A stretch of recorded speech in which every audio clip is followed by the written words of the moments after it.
आराध्य देव के श्री चरणों में सत सत नमन। मैं अभिनंदन गादिया सूरत से जैन हिंदी ऑडियो बुक में आपका स्वागत करता हूं। अगर आप इस चैनल पर नए हैं तो इसे सब्सक्राइब कर दीजिए और बेल आइकन प्रेस कर दीजिए, जिससे चैनल के नोटिफिकेशन आपको रेगुलर मिलते रहें। कल के अध्याय में हमने सुना था मुनि फतेहचंद जी को अपनी असहिष्णुता का फल कैसे भोगना पड़ा। मुनि जीतमल जी की दिल्ली यात्रा उपकार की दृष्टि से कैसी रही। मुनि जीतमल जी की गुजरात यात्रा। जसोल के श्रावकों ने मुनि जीतमल जी को धक्के जाओ क्यों कहा।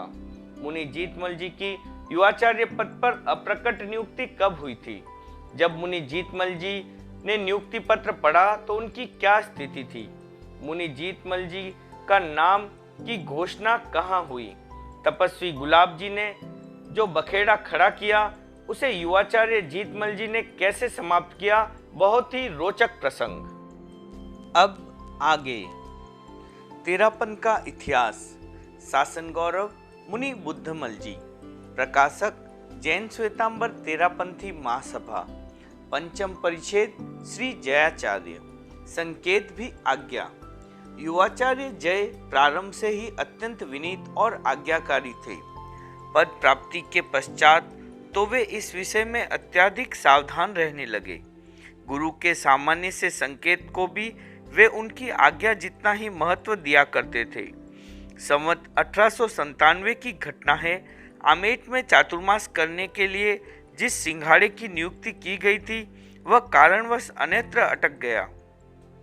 समाचारों के आदान प्रदान से जब यह निश्चित हो गया कि वह सिंघाड़ा आमेट नहीं पहुंच पाएगा, तब स्थानीय श्रावकों को बहुत चिंता हुई। आमेट उस समय मेवाड़ में सबसे बड़ा और प्रभावशाली क्षेत्र था। वहां चातुर्मास न हो यह कल्पना भी असह्य थी। कुछ श्रावक एकत्र होकर जयपुर पहुंचे और सारी स्थिति बतलाते हुए किसी अन्य सिंघाड़े को भेजने की प्रार्थना की। आचार्य श्री ने पूरा ध्यान देकर देखा, परंतु किसी को भी भेज पाना संभव नहीं लगा। आमेट को खाली रखना भी उन्हें इष्ट नहीं था। उन्होंने फरमाया, यदि जीतमल अपने साथ के 2 संतों को भेज सके तो तुम्हारा काम हो सकता है।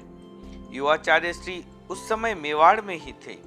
श्रावकों ने वहां दर्शन किए, अपने क्षेत्र की सारी स्थिति बतलाई और आचार्य श्री द्वारा फरमाए हुए शब्दों भी यथावत उन्हें निवेदित किए। युवाचार्य श्री ने तत्काल अपने 2 संतों मुनि कर्मचंद जी और मुनि रामचंद जी को आमेट में चातुर्मास करने के लिए भेज दिया। स्वयं ने 4 संतों से उदयपुर में चातुर्मास किया। आमेट निवासी श्रावक कृतकृत्य होकर युवाचार्य श्री की आज्ञाकारिता और आचार्य श्री की कृपालुता की प्रशंसा करते हुए वापस गए। सफल चातुर्मास। युवाचार्य पद देने के पश्चात भी जयाचार्य को प्राय पृथक क्षेत्रों में ही चातुर्मास करवाए जाते रहे।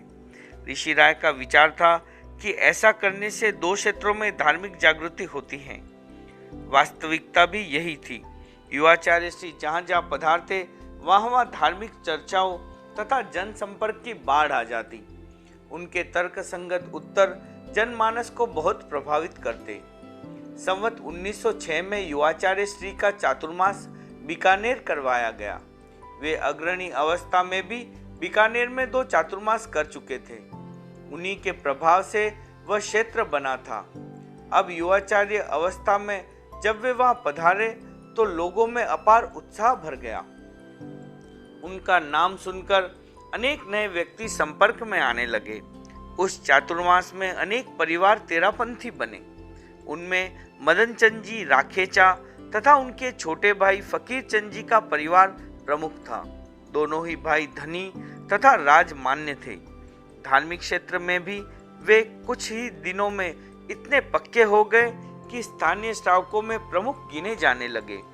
संघ हित के लिए वे विशेष जागरूकता रखते थे। ऐसे महत्वपूर्ण व्यक्तियों के श्रद्धाशील बनने के कारण युवाचार्य श्री का वह चातुर्मास विशेष रूप से सफल माना गया। गली निकालिए। ऋषि राय ने युवाचार्य जय को संवत 1907 का चातुर्मास बिदासर करने की आज्ञा प्रदान की। वे आषाढ़ मास में चातुर्मास करने के लिए बिदासर पहुंच गए। ऋषि राय अपना चातुर्मास करने के लिए जयपुर पधार चुके थे। वहां पर बीकानेर के प्रमुख श्रावक मदन चंद जी राखेचा आदि ने ऋषि राय के पास प्रार्थना भेजी कि इस वर्ष युवाचार्य जय को पुनः बीकानेर चातुर्मास करने की आज्ञा दी जाए। यह अच्छा उपकार होने का अवसर है। मदन चंद जी जैसे महत्वपूर्ण और विश्वसनीय व्यक्ति ने प्रार्थना करवाई थी, अतः ऋषि राय ने उस पर तत्काल ध्यान दिया और उनकी प्रार्थना स्वीकार कर ली। युवाचार्य श्री पिछले वर्ष बीकानेर चातुर्मास कर चुके थे, अतः इस वर्ष का चातुर्मास वहां तभी कल्प सकता है जब कोई दीक्षा वृद्ध साधु उनके साथ रहे। इसलिए मुनि स्वरूप चंद जी को साथ लेकर वहां चातुर्मास करने के लिए उन्हें आदेश दिया गया। जब ये समाचार बिदासर पहुंचे तो वहां के भाइयों को यह परिवर्तन काफी खटका। गर्मी के दिन थे, लू इतनी तेज चल रही थी कि दोपहरी में घर से बाहर निकलना एक साहस का ही काम हो रहा था। मार्ग के छोटे ग्रामों में अचित पानी का योग मिलना भी काफी दुष्कर था। इन सब कठिनाइयों को सामने रखते हुए लोगों ने युवाचार्य श्री से वहीं चातुर्मास करने की प्रार्थना की। सहवर्ती साधुओं का मन भी विहार करने से कसमसा रहा था। युवाचार्य श्री ने ध्यानपूर्वक सबकी बातें सुनी और कहा, तुम कहते हो वह सब ठीक है, पर गुरुदेव की जो आज्ञा है वह तो इन सबसे ऊपर है, उसकी पूर्ति तो होनी ही चाहिए। उपस्थित लोगों में से किसी एक ने कहा, आचार्य श्री की आज्ञा तो है, पर आप उसमें कोई गली निकालिए। युवाचार्य श्री ने तत्काल उसे टोकते हुए कहा, ये तुम क्या कह रहे हो? गली तो कोई गोला या कामचोर ही निकालता है। यह तो सद्गुरु की आज्ञा है, इसमें गली निकालने जैसी कोई बात नहीं होती। युवाचार्य जय अनुशासन की दृढ़ता में विश्वास रखने वाले व्यक्ति थे। अनुशासन भंग करने तथा उसमें गली निकालने को वे अक्षम्य अपराध मानते थे। इसलिए उन्होंने उस भयंकर गर्मी में भी वहां से आषाढ़ शुक्ला बीज को विहार कर दिया। युवाचार्य श्री तथा मुनि स्वरूप चंद जी आदि उस समय वे 10 मुनि थे। गर्मी के भयंकर कष्ट झेलते हुए वे आषाढ़ शुक्ला दशमी को बीकानेर पहुंच गए। एक दिन तो उस विहार में उन्हें जल के अभाव में तृषा का मरणांत सदृश कष्ट भी उठाना पड़ा। आप सही हैं। युवाचार्य जय का संवत 1907 का चातुर्मास बीकानेर के लिए अत्यंत उपयोगी रहा। पिछले सभी चातुर्मास की अपेक्षा उसमें अधिक उपकार हुआ। अनेक नए परिवार श्रद्धाशील बने। अन्य जैनों पर उस चातुर्मास में युवाचार्य श्री के पांडित्य का व्यापक प्रभाव पड़ा। अग्रोक्त घटना उसके साक्ष्य में उद्धृत की जा सकती है। एक दिन प्रभात के समय युवाचार्य श्री आदि मुनि स्थिरडिल भूमि की ओर जा रहे थे। रांगड़ी चौक में बड़े उपाश्रय के पास उन्हें मूर्ति पूजक संप्रदाय के प्रमुख श्रावक भैरुदान जी टड्ढा मिले। उन्हीं दिनों वहां नागौर से एक बड़ा संघ आया हुआ था। उसी विषय में बातचीत करते समय साधार्मिक वात्सल्य का प्रसंग चल पड़ा। टड्ढा जी ने कहा, यह तो आगमोक्त हैं। वैयावृत्ति के प्रकरण में संघ वैयावच्चे पाठ आया है। उसमें यही तो कहा गया है कि संघ की वैयावृत्ति करना महान लाभ का कारण है। संघ में साधु, साध्वी, श्रावक और श्राविका ये चारों ही आते हैं। युवाचार्य जय ने कहा, टड्ढा जी, वैयावृत्ति के प्रकरण में संघ शब्द का अर्थ चतुर्विधि संघ नहीं किया गया है। वहां तो साधार्मिक साधु साध्वियों के गण समूह को संघ कहा गया है। टड्ढा जी ने प्रतिवाद करते हुए कहा, नहीं महाराज, वहां तो चतुर्विध संघ का ही अर्थ किया गया है। युवाचार्य श्री ने कहा, नहीं टड्ढा जी, वहां यह अर्थ नहीं मिलेगा। टड्ढा जी ने आग्रहपूर्वक फिर कहा, यही अर्थ मिलेगा। संदेह हो तो यह पास में ही उपाश्रय रहा, आप वहां चलिए और आगम पाठ को देखकर निर्णय कर लीजिए। युवाचार्य श्री ने उनके कथन को स्वीकार किया और उपाश्रय की ओर कदम बढ़ा दिए। कुछ ही कदम चले थे कि वे एकाएक रुक गए। गंभीर मुद्रा में उन्होंने टड्ढा जी से कहा, यदि मैं कहता हूं वही अर्थ निकल गया तो? टड्ढा जी ने आत्मविश्वास के साथ कहा, आप कहते हैं वह अर्थ निकलेगा तो उसे मैं मानूंगा, किंतु मैं कहता हूं वह अर्थ निकल गया तो उसे आपको मानना पड़ेगा। युवाचार्य श्री ने आश्वस्त भाव से कहा, यह ठीक है। चौक में परस्पर ये बात काफी देर तक चलती रही थी। आसपास में अधिकांश घर जैनों के ही थे, अतः कुछ ही समय में वहां सैकड़ों व्यक्ति एकत्रित हो गए। युवाचार्य श्री उपाश्रय में पधारे तब तक बात चारों ओर फैल गई। संवेगी तथा स्थानकवासी समाज के अनेक प्रमुख श्रावक वहां आ पहुंचे। उपाश्रय में उस समय स्वयं श्री पूज्य उपस्थित नहीं थे। उनके प्रमुख शिष्य यति हंसराज जी वहां थे। युवाचार्य जय ने उनसे औवाई की टीका दिखलाने को कहा। यति ने तत्काल पुस्तक भंडार में से निर्दिष्ट प्रति निकाली और युवाचार्य के सम्मुख रख दी। युवाचार्य श्री ने चर्चित प्रकरण निकालकर पत्र को टड्डा जी की ओर बढ़ाते हुए फरमाया, यह देखिए और फिर पढ़कर सबको सुना दीजिए। टड्डा जी ने नम्रतापूर्वक कहा, नहीं नहीं, मैं इस कार्य का अधिकारी नहीं हूँ, इसमें जो लिखा हो वह आप ही पढ़कर सुना दीजिए।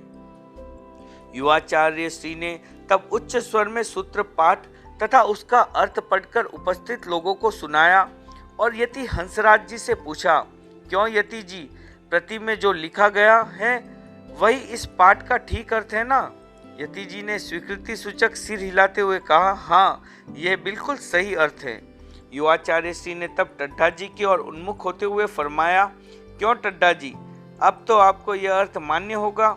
टड्डा जी ने हाथ जोड़ते हुए कहा, ऐसा ढीठ कौन हो सकता है जो जिन वचनों का उत्थापन करे। वस्तुतः आपने जो कहा था वही अर्थ प्रति में निकला। आप सही थे, मैं गलती पर था। इसके पश्चात युवाचार्य जय वहां से पधार गए। लोग भी अपने अपने घर चले गए। उपाश्रय में चर्चा होने और उसमें युवाचार्य श्री द्वारा बतलाए गए अर्थ के ठीक निकलने की बात नगर में सर्वत्र फैल गई। उस चर्चा से सभी संप्रदायों के लोगों पर युवाचार्य श्री के पांडित्य का बहुत गहरा प्रभाव पड़ा। चोटी तेरे हाथ में है। जयाचार्य संघ की व्यवस्था में साधारण मुनि अवस्था से ही प्राय रुचि रखने लगे थे। युवाचार्य बना देने के पश्चात तो उस विषय में अधिक सजग रहने की प्रवृत्ति स्वाभाविक ही थी। ऋषि राय समय समय पर संतों को अनेक प्रकार से बख्शिशें करते रहे थे। किसी को उन्होंने पृथक विहार क्षेत्र देने का वचन दिया था, तो किसी को चतुर्थ मुनि देने का और किसी को कोई प्रति देने का। इस प्रकार विभिन्न व्यक्तियों को उन्होंने लिखित रूप से विभिन्न छूटें दी थी। युवाचार्य श्री संघ की एक सूत्रता बनाए रखने में इस क्रम को बाधक समझते थे। संवत 1902 पोष कृष्णा 11 को बिठोड़ा के बाहर तालाब के पास वृक्षों की छाया में एक बार ऋषि राय पीछे आने वाले संतों की प्रतीक्षा कर रहे थे। युवाचार्य श्री उनके पास थे। एकांत का अवसर देखकर उन्होंने ऋषि राय से उस विषय में प्रार्थना करते हुए कहा, पृथक पृथक विहार क्षेत्र दे देने से कालांतर में अन्य संप्रदायों की तरह यहाँ भी वैसी स्थिति पैदा होने की संभावना हो सकती है, जिससे एक सिंघाड़े के क्षेत्र में दूसरे सिंघाड़े का चले जाना असह्य लगने लगे। अधिक छूटे संघ में पारस्परिक भेद खड़ा कर सकती हैं, इसलिए इनमें संकोच से ही काम लेना आवश्यक लगता है। युवाचार्य श्री का वह कथन ऋषि राय को उपयुक्त लगा।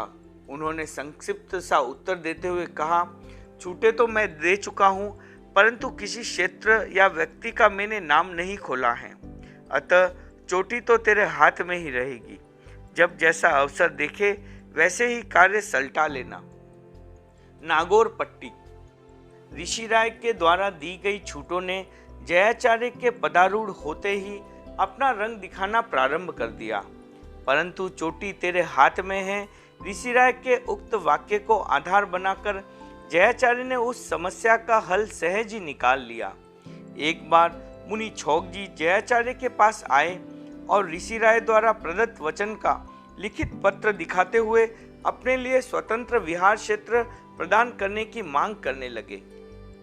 जयाचार्य ने फरमाया, तुम्हें नागौर पट्टी दी जाती है, वहां स्वतंत्र रूप से विचरो और जनोपकार करो। नागौर पट्टी में श्रद्धा के घर विशेष नहीं थे, अतः उनका मन उस क्षेत्र को पाकर संतुष्ट नहीं हो सका। उन्होंने कहा, यह तो नहीं, कोई दूसरा क्षेत्र दीजिए। जयाचार्य ने कहा, लेना हो तो यही क्षेत्र है, दूसरा क्षेत्र देने का अभी कोई विचार नहीं है। वे उस क्षेत्र के लिए इनकार करके उस समय तो चले गए, पर कुछ देर पश्चात ही पुनः आए और कहने लगे, अच्छा तो मैं नागौर में ही विहार कर लूंगा, वही दे दीजिए। जयाचार्य ने कहा, नहीं, अब नहीं, वह तो उस समय की बात थी। उस समय तुमने स्वीकार नहीं किया, अब मुझे स्वीकार नहीं है। जयाचार्य के उस दृढ़ रुख का अन्य साधुओं पर ऐसा प्रभाव पड़ा कि फिर किसी ने पृथक पट्टी की मांग करने का साहस ही नहीं किया। संघ की आंतरिक व्यवस्था में उन्होंने प्रारंभ से ही अपनी प्रतिभा का जो उपयोग किया, वह उनकी योग्यता का परिचायक तो था ही, साथ ही संघ की उन्नति और संगठन की दृष्टि से भी बहुत महत्वपूर्ण था। महान आचार्य पदासीन। जयाचार्य तेरापन के महान आचार्य थे। वे संवत 1908 माघ पूर्णिमा के दिन बिदासर में पदासीन हुए। यद्यपि ऋषि राय छोटी रावलिया में माघ कृष्णा चतुर्दशी को ही दिवंगत हो गए थे, पर युवाचार्य उस समय उनके पास न होकर थली में विहार कर रहे थे। उस समय समाचार या संचार साधनों की व्यवस्था इस समय जैसी नहीं थी कि आज पत्र डाला और कल पहुंच गया, या आज चले और कल किसी दूरस्थ प्रदेश में पहुंच गए। प्राय सभी कुछ अपेक्षाकृत धीमी गति से हुआ करता था। इसलिए जयाचार्य के पास वे समाचार काशी द्वारा लाए गए पत्र से बिदासर में माघ शुक्ला अष्टमी को पहुंच पाए। उसके पश्चात शुभ दिन देखकर माघ पूर्णिमा को पदासीन होने का उत्सव मनाया गया। उस उत्सव के उपलक्ष्य में अनेक व्यक्तियों ने त्याग विराग की वृद्धि की। मुनि राम जी ने उस अवसर पर यावत जीवन के लिए बेले बेले की तपस्या ग्रहण की। जयाचार्य भी उस दिन श्रावकों के घर गोचरी के लिए पधारे और असन वसन ग्रहण कर लाए। आचार्य श्री के उस अचानक और अयाचित प्रथम पदार्पण से जनता को उतना ही हर्ष हुआ जितना कि वर्षा काल की प्रथम वर्षा के अवसर पर किसानों को होता है। जयाचार्य के उस प्रथम पटोत्सव पर सम्मिलित होने का अवसर अधिकांश साधु साध्वियों को नहीं मिल सका। उसका कारण यह था कि उस समय तक थली में बहुत कम सिंघाड़े आया करते थे। साधु साध्वियों का विहार क्षेत्र मुख्यतः मेवाड़ या मारवाड़ ही था। उस वर्ष ऋषि राय स्वयं मेवाड़ में थे, अतः दर्शनार्थी सिंघाड़े वहीं एकत्रित हुए थे। जब आधे माध में ऋषि राय अचानक दिवंगत हो गए, तब वहां से विहार कर संत सत्यों का जयाचार्य की सेवा में शीघ्र ही पहुंच पाना संभव नहीं था। इसलिए वह उत्सव थोड़े से साधुओं द्वारा ही मनाया गया। मीठा उपालम, मीठा उत्तर। पटोत्सव के छोटे समारोह का एक दूसरा कारण यह था कि स्वयं जयाचार्य भी उस कार्य से शीघ्र ही निवृत्त होना चाहते थे। अधिक संतों के एकत्रित होने पर उनके द्वारा उस अवसर पर कुछ मांगे प्रस्तुत की जाने की उन्हें संभावना थी। ऋषि राय द्वारा दी गई बख्शिशों को कार्य रूप में परिणत करवाने तथा उनके अतिरिक्त कुछ नई मांगे रखने की कतिपय संतों की पूर्व चिंतित योजना थी। वे उसे जयाचार्य के पदासीन होने के उपलक्ष्य में स्वीकृत कराना चाहते थे। जयाचार्य को उनकी उस योजना का पहले से ही कुछ अनुमान था। संयोगवश उन्हें पदासीन होने का अवसर ऐसा प्राप्त हो गया कि अधिक संत वहां एकत्रित नहीं हो सके। उन्होंने उस आकस्मिक संयोग का पूरा लाभ उठाया। वे नहीं चाहते थे कि प्रथम अवसर पर ही किसी की मांग को अस्वीकृत कर उन्हें निराश किया जाए। वे यह भी नहीं चाहते थे कि पूरा चिंतन किए बिना किसी भी मांग को स्वीकार करके सदा के लिए कोई नया सिरदर्द पैदा कर लिया जाए। अपने कार्य में वे पूरे सावधान थे, अतः ऐसा अवसर उन्होंने उपस्थित ही नहीं होने दिया। कालांतर में बिदासर से विहार कर जयाचार्य लाडनू पधारे। तब तक मारवाड़ और मेवाड़ से अनेक सिंघाड़े पहुंच गए। 40 साधु और 44 साधुओं ने वहां दर्शन सेवा का लाभ प्राप्त किया। उस अवसर पर कुछ साधुओं ने मिलकर जयाचार्य को एक मीठा उपालम देते हुए कहा, आपने ये क्या किया? हम मेवाड़ में आपकी प्रतीक्षा कर रहे थे और आप यहीं पर विराज गए। पाठ तो आपको वहीं विराजना चाहिए था जहां काफी संत एकत्रित थे। आपने हमें एक महनीय उत्सव से सम्मिलित होने के अवसर से वंचित कर दिया। महान नीतिज्ञ जयाचार्य ने उस मीठे उपालम को अपने मीठे उत्तर से टाल देने के लिए एक प्रश्न पूछते हुए कहा, उस समय सम्मिलित होकर आखिर तुम लोग क्या करते? साधुओं ने कहा, हम भी उत्सव मनाते और आपको नया उत्तरीय धारण करवाते। जयाचार्य ने समयमान मुद्रा से कहा, बस तो इतनी सी बात थी, ऐसा तो तुम अब भी कर सकते हो। और उनके उस छोटे वाक्य ने उन सबको निरुत्तर कर दिया। भावना की पूर्ति। जयाचार्य लाडनू से विहार कर सुजानगढ़ पधार गए। सभी आगंतुक मुनियों को पटोत्सव में सम्मिलित न हो पाने का रंज था। वे चाहते थे कि एक बार फिर पटोत्सव मनाया जाए और उन सबको उस आनंद में सम्मिलित होने का अवसर दिया जाए। जयाचार्य उन सबकी भावना पूर्ण करने की बात सोच ही रहे थे कि वहां बिदासर से सुप्रसिद्ध श्रावक सोपचंद जी बेंगानी ने दर्शन किए। उन्होंने जयाचार्य से बिदासर पधारने और एक बार फिर वैसा ही उत्सव मनाने की प्रार्थना की। जयाचार्य ने मुनि समुदाय की भावना और शोभाचंद जी की प्रार्थना की एक साथ पूर्ति का अवसर देखकर उसे स्वीकार कर लिया और फिर बिदासर पधारे। वहां नवागंतुक साधु साध्वियों ने ज्येष्ठ कृष्णा चौथ को बड़े उत्सव से पटोत्सव मनाया। जयाचार्य ने अपनी एक गीतिका में इसी पटोत्सव का उल्लेख करते हुए लिखा है, संवत 19 से 8 समय जेठ कृष्ण चौथ जान, पट मंगल पद पामियो बिदासर सुहिहान। कांटे निकाल देंगे। आचार्य अपना उत्तराधिकारी तो किसी को भी सौंप सकते हैं, परंतु उसे जनता में श्रद्धेय तथा आदर पात्र नहीं बना सकते। श्रद्धास्पद तथा आदरणीय तो उसे उसका गुण और सामर्थ्य ही बना सकता है। जयाचार्य के गुणों तथा सामर्थ्य से समग्र संघ पहले से ही परिचित था, इसलिए प्राय सभी उनके प्रति श्रद्धा एवं आदर का भाव रखते थे।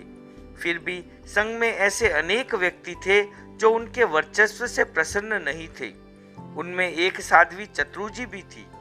वे ऋषि राय की कृपा पात्र थी, स्वभाव से बहुत अक्खड़ थी।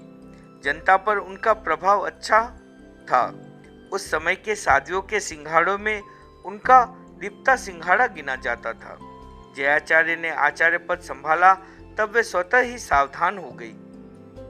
प्रथम बार दर्शन किए तब उन्होंने जयाचार्य को एक काष्ठ निर्मित चिमटी और एक बेंत भेंट की। अपनी भेंट का स्पष्टीकरण करते हुए उन्होंने कहा, चिमटी कांटे निकालती है, आप संघ के मार्ग में आने वाले समग्र कांटे निकाल देंगे। बेंत सीधी होती है, अतः आपके सभी बेंत अक्सर स्वतः सीधे और अच्छे होंगे। शंभू के चूहे। नए राजा के समान नए आचार्य को भी बड़ी सावधानी से सबके साथ व्यवहार करना पड़ता है।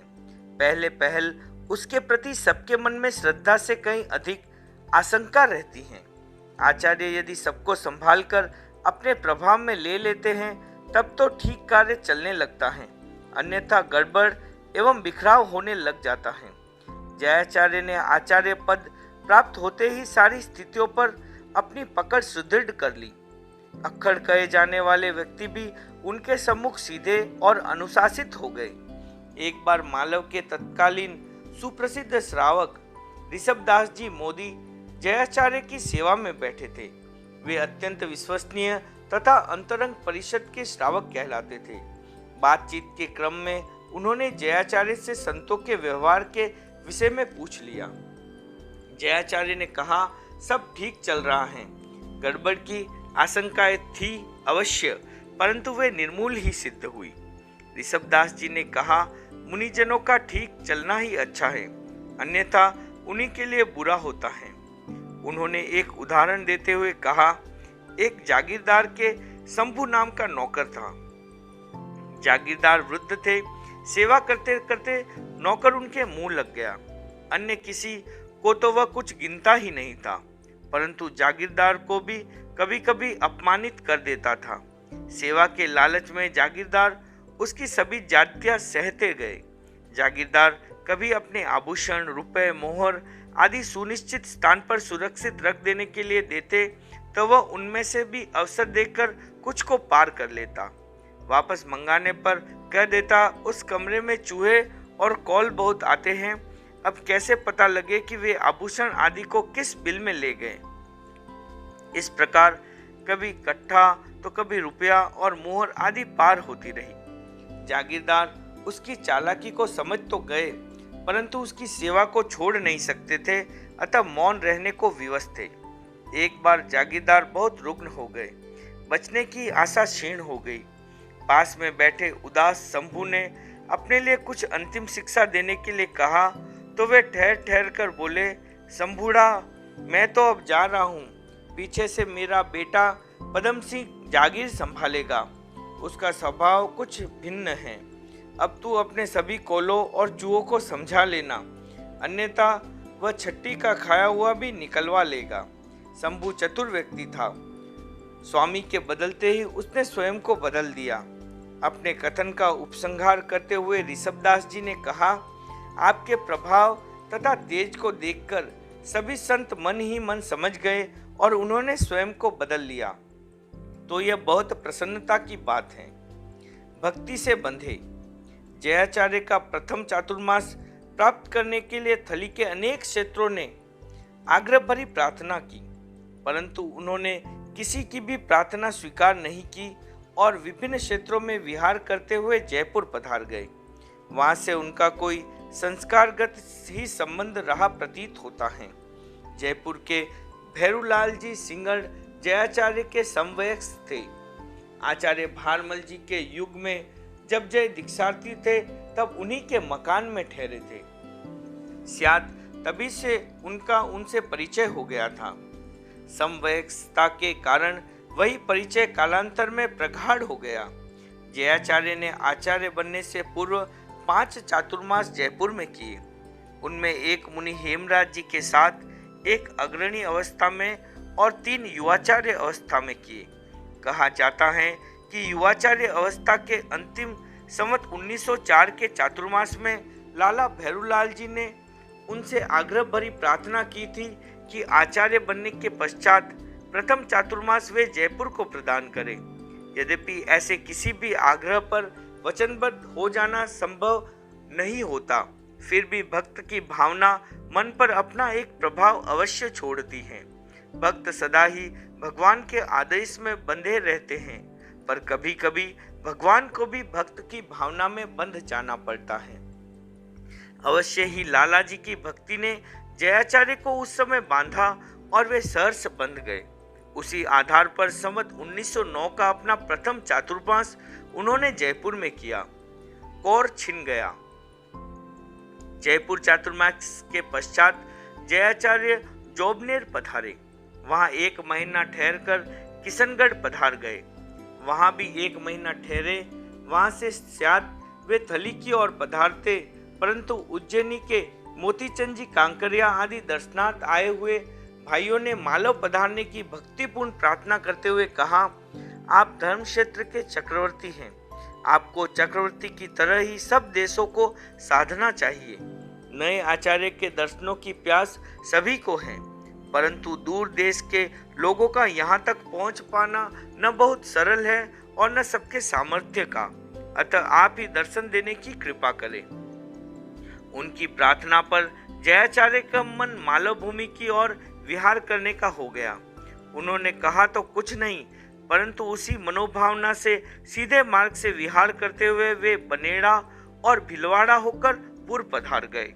वहीं से मालव की ओर जाने का सुगम मार्ग था। मेवाड़ में विहार करने वाले अनेक सिंघाड़े वहां आए। फलतः पूर्व में 120 साधु साध्वियां एकत्रित हो गए। मेवाड़ के प्रमुख नगरों से श्रावक वर्ग भी वहां एकत्रित हुआ। उसमें उदयपुर, नाथद्वारा, राजनगर और गंगापुर के श्रावक प्रमुख थे। ऋषभदास जी तलेसरा आदि, फौजमल जी तलेसरा आदि सभी श्रावकों ने सम्मिलित होकर प्रार्थना की कि आचार्य बनने के पश्चात प्रथम बार आप मेवाड़ में पधारे हैं, तब हमें त्रिषित छोड़कर ऊपर के ऊपर मालव की यात्रा पर कैसे पधार सकते हैं। यह चातुर्मास मेवाड़ में करें, उसके पश्चात सुखपूर्वक मालव में पधारे। मेवाड़ वासियों की प्रार्थना ने इतने प्रबल आग्रह का रूप ले लिया कि जयाचार्य को अपनी भावना बदलनी पड़ी। मालव यात्रा 1 वर्ष के लिए आगे सरक गई। आश्वस्त हुए मालव वासियों को ज्ञात होने पर अवश्य ही लगा होगा कि मुख के सम्मुख आया कौर भी छिन सकता है। स्वामी जी उपालम देंगे। पूर्व में 1 मास ठहरकर जयाचार्य ने विहार किया और मेवाड़ के छोटे बड़े क्षेत्रों में काफी घूमे। गंगापुर, रायपुर, लावा, सरदारगढ़ और आमेट होते हुए वे केलवा पधारे। वहां से राजनगर को पार्श्व में छोड़कर अन्य मार्ग से कांकरोली पधार गए। संभव है उसके पश्चात वहां पधारने की योजना ही रही हो, परंतु स्थानीय श्रावकों को ऐसे पधारना बहुत अखरा। तेरापंथ के इतिहास में स्वामी जी के समय से ही राजनगर का विशिष्ट स्थान रहता आया था। उस स्थिति में जयाचार्य द्वारा उसकी उपेक्षा करके इस प्रकार आगे पधार जाना वस्तुतः ही अखरने वाला था। राजनगर के श्रावक एकत्रित हुए और सम्मिलित रूप से उन्होंने कांकरोली में जयाचार्य के दर्शन किए। यद्यपि वे सब पूर्ण श्रद्धाशील व्यक्ति थे, फिर भी उनके मन में असंतोष घुमड़ रहा था। वे अपने श्रद्धेय के सम्मुख झगड़ा तो नहीं, परंतु असंतोष की अभिव्यक्ति तो कर ही सकते थे। वे एक गीतिका बनाकर लाए थे। उसमें जयाचार्य को उपालम देते हुए कहा गया था, आप हमें छोड़कर पधार गए, यह अच्छा नहीं किया। राजनगर की तो स्वयं स्वामी जी ने प्रशंसा की है। आचार्य भारमल जी और आचार्य रायचंद जी ने भी उसे महत्व दिया है। वे सब स्वर्ग से आपको यहाँ उपालम भेजने की जीतमल यह क्या काम किया। गीतिका के पद्यों में से कुछ इस प्रकार थे।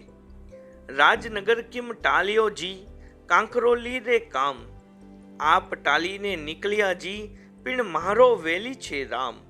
भीखन जी गुण भाखिया जी, भार राय जारी भेंट, स्वर्ग माही बैठा थका जी, थाने ओलंबो देसी ठेठ। गीतिका बहुत मार्मिक थी और भाव विभोर होकर गाई थी, अतः सुनने वाले सभी गदगद हो गए। जयाचार्य ने भी उनकी उचित प्रार्थना का आदर किया और वहां से राजनगर पधार कर सबको तृप्त कर दिया। कल के अध्याय में हम सुनेंगे किसने जयाचार्य से कहा, आप हमें फिर से तुलसी की माला पकड़ा दे। जयाचार्य की मालव यात्रा, कैसे जयाचार्य जी ने प्राचीन पद्धतियों का नवीनीकरण किया और उसकी क्या प्रतिक्रिया हुई। आचार्य जयाचार्य श्री की दूरदर्शिता, पुस्तकों का साधिकीकरण का कार्य। जयाचार्य के समय संघ में पुस्तकों की उपलब्धता की क्या स्थिति थी। जयाचार्य श्री ने साधुओं के साथ कैसे करार किए। जयाचार्य जी ने सभी साधुओं को क्यों पूछा, पुस्तकें किसकी हैं। पुस्तकों पर कैसे मुद्रांकन किया गया। एक कार्य से अनेक लाभ का प्रसंग। ओम अरहम।